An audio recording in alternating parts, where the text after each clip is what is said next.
Hello, my name is JD Carlton. I am a researcher in the laboratory of Dr. Brett Baker at the University of Texas Marine Science Institute in Port Aransas, Texas.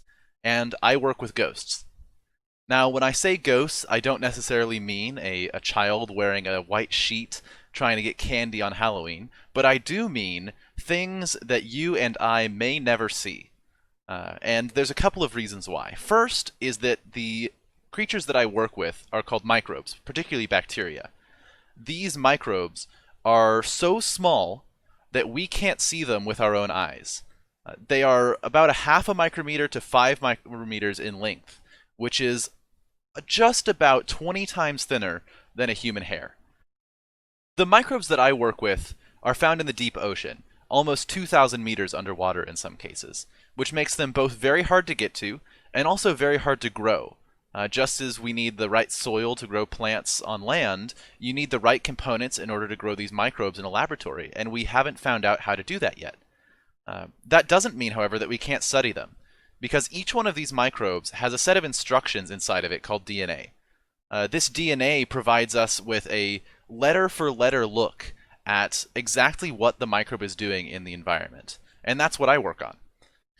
We're able to collect a bunch of dirt from the bottom of the ocean and run it through several different chemical processes that allow us to isolate only the DNA.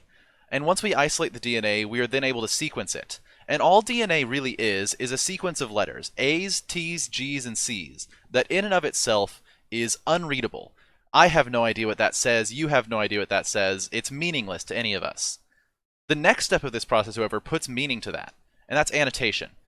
In annotation, we take this meaningless DNA sequence and translate it, read it like the instructions it's meant to be for the microbes, and are able to determine what kind of machines this tells the microbe to build. And that's what we're really interested in.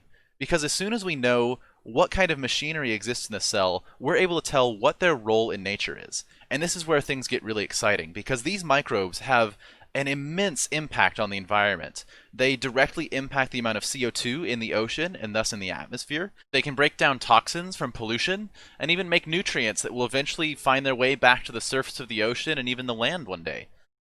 Just one of these microbes is unable to change much on its own. But the world is covered in them. The ocean floor is full of them, the ocean is full of them, and together they have a really large impact.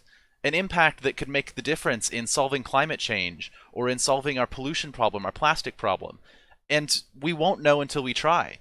This is why my research is so important, to go out and find new things that could help us solve the problems of the future.